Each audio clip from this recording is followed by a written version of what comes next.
Hey guys, welcome to another video for the Poco X3 Pro, and today we are talking about a brand new ROM for this device. Yes, you are looking at OctaviOS 2.6 based on Android 11. I've been using it for the past one day. I've done the benchmarks and I've tried a little bit of gaming, and here's your first impressions which will help you decide if you want to install this ROM or not.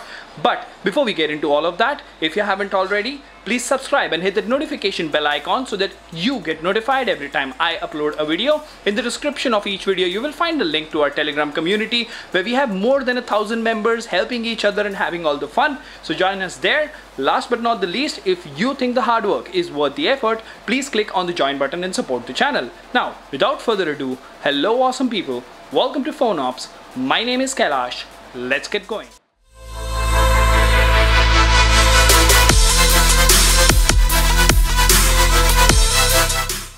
Alright, so Poco X3 Pro, Vayu, Bhima, another new ROM. Now I'm not even kidding, below this particular update there are like 6 or 7 official and unofficial more ROMs which we are yet to try. So trust me, if you have a Poco X3 Pro, please do subscribe, and I have to mention this again because 88% of our views are coming from people who have not subscribed. It doesn't cost you anything. Please support us by subscribing and help us grow. So what do we have here? OctaviOS 2.6 official Android 11 released on the 30th of June 2021. So let's see. What is the device changelog? Initial build.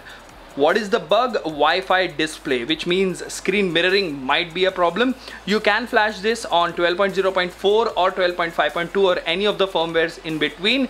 Safety net passes out of the box, which means your banking applications should not have any problem at all. SE Linux status is enforcing, and it does come with GApps. So that's everything when it comes to the changelog, and what you see on the screen is the OctaviOS logo. Now one quick look at the UI. In this particular video we are not only going to talk about the features and changes, I will also show you around the UI, because what is happening with a lot of custom ROMs of lately, in the UI itself they have started differentiating themselves, which is a really neat thing. Now if you look at this is the stock color scheme with which it comes, or the moment you go ahead and open the ROM, this is the home screen that you're greeted with, a OctaviOS wallpaper. To the left you have Google Discover or Google Feed. If you long press over here and you go to home settings, you do have a ton of customization available in this particular launcher. Let's quickly have a look at it. So icon pack options, icon size options, font size, notification dots. You also have a hidden space to hide your applications.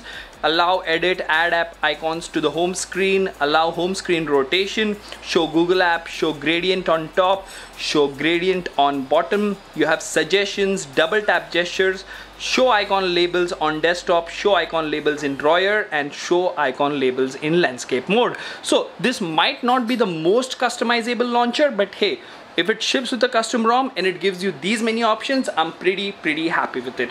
At the same time, when you boot on this particular ROM for the first time, you will notice that it does come with very few applications. That means this is yet another custom ROM which has a ton of customizations, but to boot it is very light on its feet, and that really shows when you talk about the performance.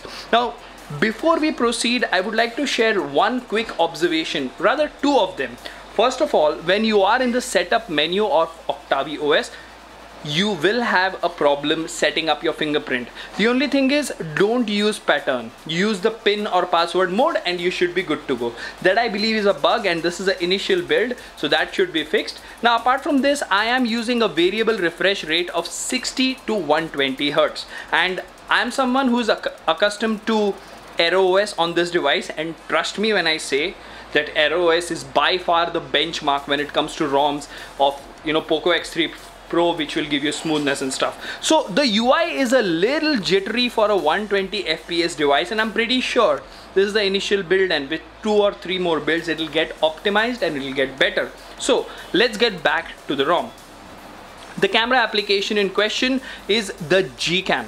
Yes, we are not talking about the light version, that is Gcam Go. We are talking about a full-fledged Gcam which is there, and as you can see over there, there are some pictures that you have. right? So Gcam works absolutely fine. All the lenses are working absolutely okay, so nothing to worry there. And if you talk about the quick tiles over here and you go to the edit mode, you have gaming mode, screen record, screencast. Screencast is a known bug, and if you keep going down, you have always on display, CPU info, heads up, ambient display. So a ton of options which you would expect from a custom ROM are present in the notification tile customization as well, right? Now moving on, what do we do next? We go to settings and let's talk about the build info before we proceed. But before that, if you have a look at the settings menu itself, it is a little different, and that makes things even more interesting. You have icons to the right, apart from, you know, something which is to the left. This time it is on the right. Over here you have like a search bar to search in settings, and you have the user icon over here to add multiple users and stuff. And there is, you know, info wherever it is required. For example, in battery, it will show you it has 62% battery and it should last until about 8 AM tomorrow. If you go to storage, you have 24% used. So this is a very good use, optimized way of used, you know, space in settings. You don't really have to go to each and every option to check the basic information, is the idea over here. Now let's go on to about phone, right? And if you go to Android version, this is the build number, this is the Android version. Now again, this is one more thing that I like about OctaviOS, and trust me when I say this, I've already tried this on the K20 Pro. In the past, I've already tried this on the Poco F1 as well. So it is a ROM which gets quite a lot of updates, and the way they differentiate themselves by customizing the ROM, it's pretty good. So you do have the processor information over here, a Snapdragon 860, 6 gigs, 128, 5160 milliamperes, the camera configuration there. The security patch is the 5th of June 2021. So everything fine and dandy over there. And as I said, I've been using this ROM as my personal daily driver since yesterday, and I've not had any issues at all. Now moving on, before we have a look at all the other options, there is something called as OctaviLab.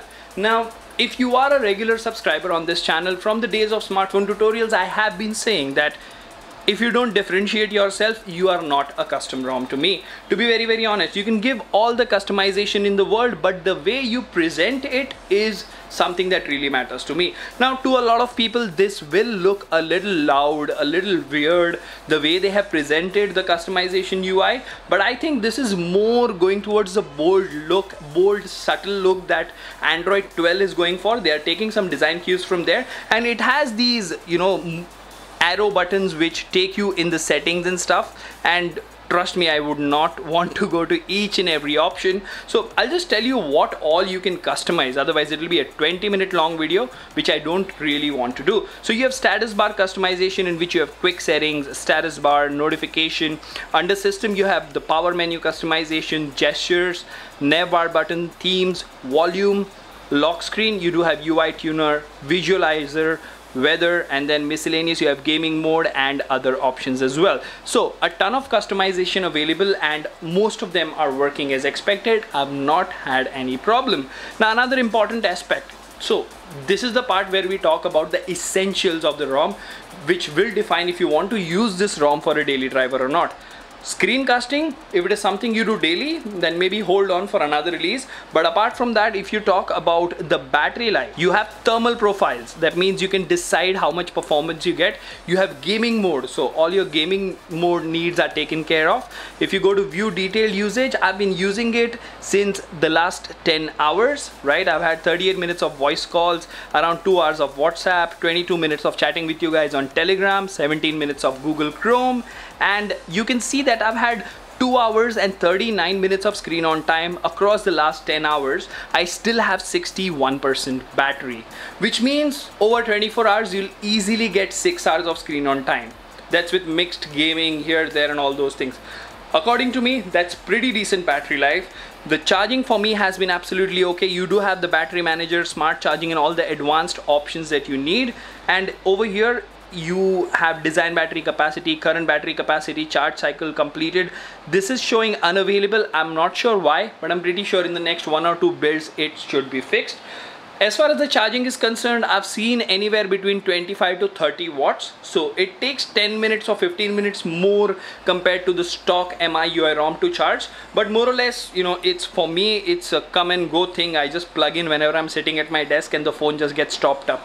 So for me, it's not a problem to charge and discharge and stuff. But even if you're using this ROM as a daily driver, as far as the battery life is concerned, you should not really have a problem. Apart from this, I did mention in the changelog that the safety net passes out of the box, so your banking applications will not be a problem at all and you will not have to root the device.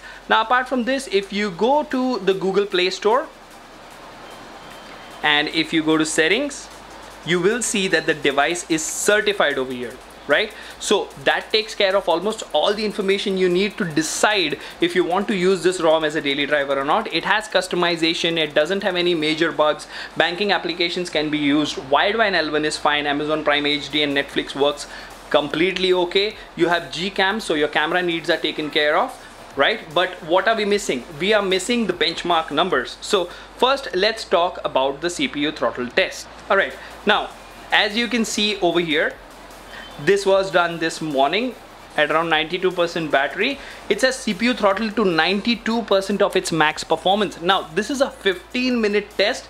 Look at the average score, 204.85 GIPS. So the custom ROMs for the Poco X3 Pro are getting to an insane level of stability and performance. Now moving on, let's also go ahead and talk about Geekbench real quick, because that is a benchmark that I trust across all the devices.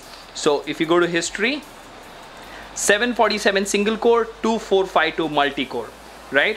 You will see that there are some here and there numbers in other ROMs, but that's okay because this is like more of a standard score, upper standard, so it's a pretty decent score. And we also ran Antutu for people who like Antutu. Let's have a look at the Antutu numbers as well. 560,000 points.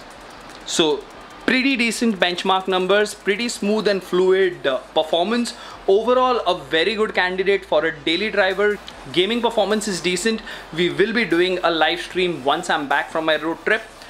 Yes, you heard it right. I'm traveling for the next 12 days. The videos will keep coming to you guys, and if possible, I'm going to be at a remote location, so I'll try to stream. If the network allows me, we will stream and we will have a lot of fun. But for me, Octavio OS is a pretty decent ROM for the Poco X3 Pro. It works on Vayu and Beema both. Let me know in the comment section if you want me to make an install video. Until the next one, this is Kailash signing off at PhoneOps. Keep smiling. Take care. Goodbye.